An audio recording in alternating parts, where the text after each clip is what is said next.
So I am sitting in front of Baston. Have a few more minutes until I go inside. I am feeling very nervous. Nervous that she won't show up. Nervous that even if she does show up, that things won't go well. I don't know. And it's raining right now. Kind of describing how I'm feeling right now. Scared.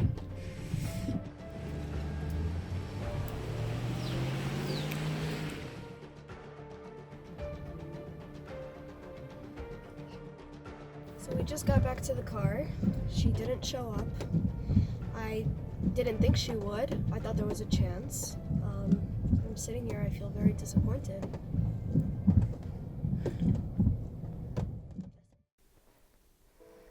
My name is Leia.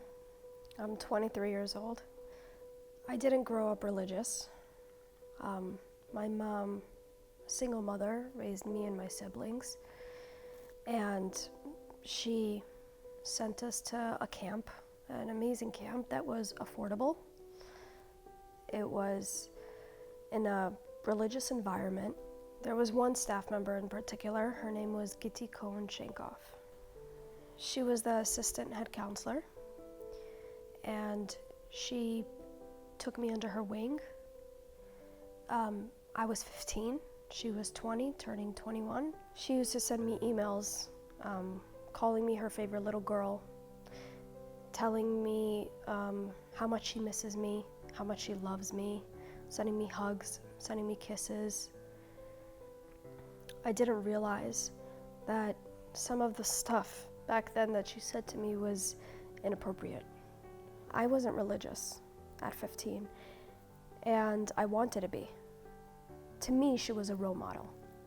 To me, she was somebody that I was able to look up to because she was more religious and she was older. When I went to her house for the first time on Shabbos and she invited me to her bed, that's when I realized how inappropriate that was. She would close the door and she would come to my bed. When she would come to my bed, she would hold me very tightly. She would put her arm around me. She would start touching me. She would take my hand. She would put it in her pants, and she would put it in her panties. The more I tried to pull it out, the more forcefully she would push it back in. She would dig her nails into my hand as a punishment for trying to get out of the situation, for trying to just turn around and go to sleep. The next day I would try to approach her about it.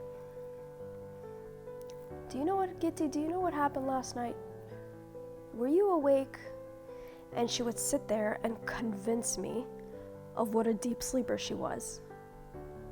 Now, the first time I believed it, because I couldn't believe that somebody could actually do this. But then as it was happening with time, it got worse with time.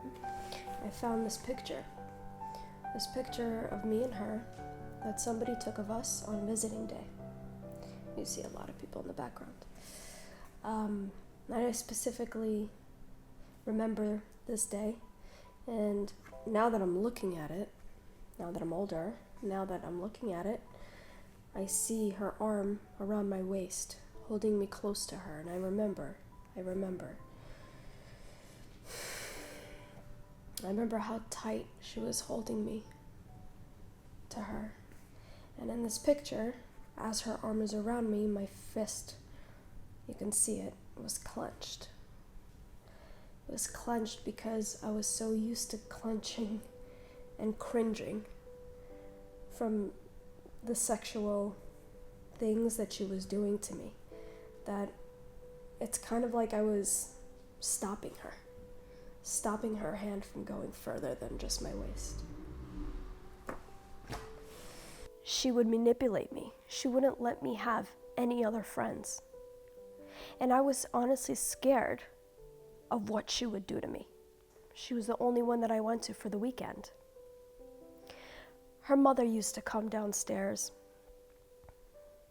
and she used to check up on her, check up on us. in the middle of the night. And you don't know how many times I was hoping for her mother to catch us.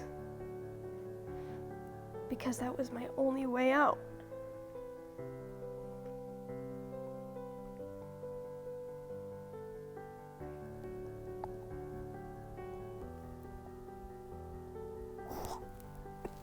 I haven't told anyone this in years.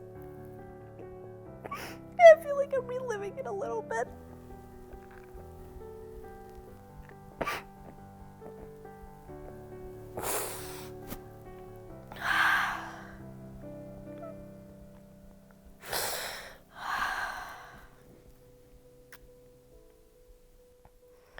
The first time she penetrated me, I felt like I was dying from pain because she specifically did it in a way that was painful.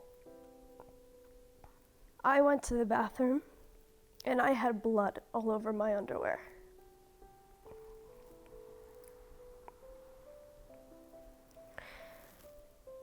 It was the most traumatic thing. I had nobody to tell this to.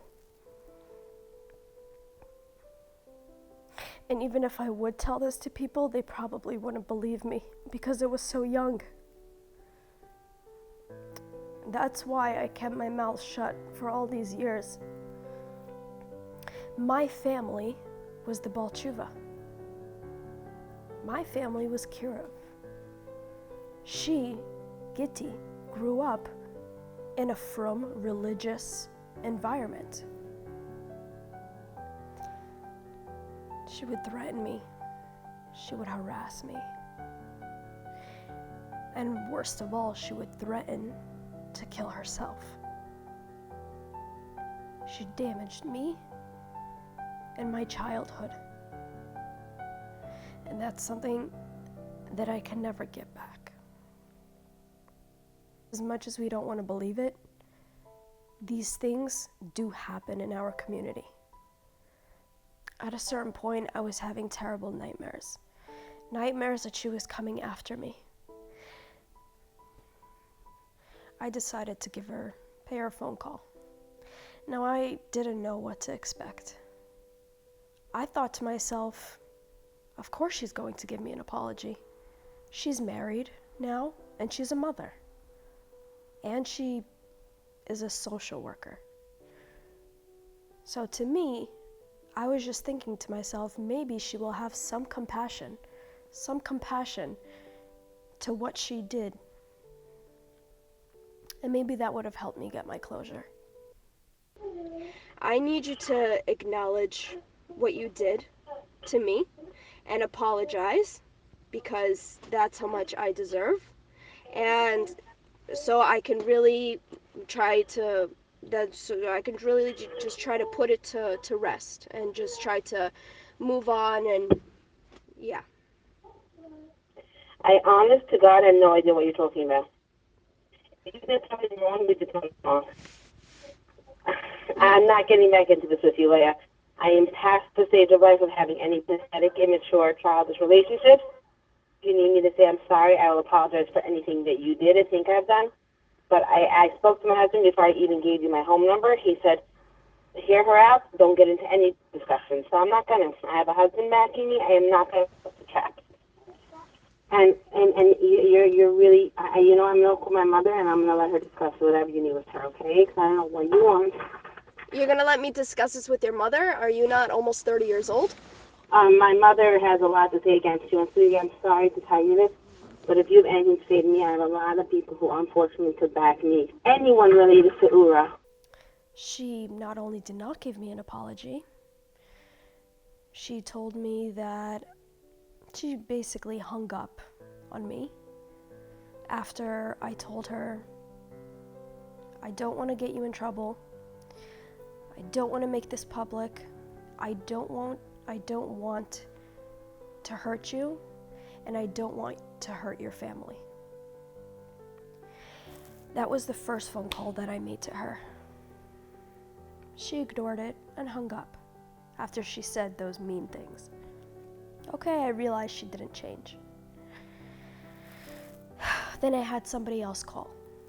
And say that she had 24 hours to call me. And I'm just calling to tell you that you have 24 hours to call Leah and work things out before you will be getting a hazmana from Basin. So at this point, your best bet is to do that and it gets shut down and nobody knows about it, or else unfortunately we're going to have to make this public knowledge and take you to court. She didn't do it. That was 2 chances over there. So what I did was I reached out to Basin. I told Basin my story.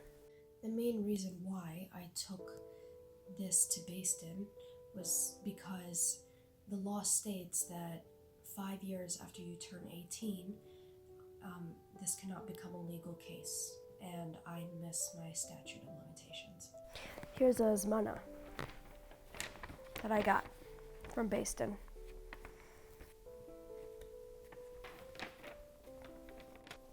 I can't get the apology that I need, but at least I can put my story out there. Parents that send their children to camp should know that if any staff member gets too close to them, they should be wary of it. They should put their foot down and they should do something about it. Because what happened to me, I don't want that to happen to any other child. Gittie Kohn Sheinkopf abused me sexually and emotionally. Now, she's living a beautiful life in Lakewood, married with children, with no consequence of what she has done wrong to somebody else. I'm hoping that I will inspire somebody. And I'm hoping that I will give any kid or any person that this ever happened to some hope to know that they are not alone, and to raise awareness that this should not happen and that this is not normal. This is not okay. And this is what I decided to do for myself and for others.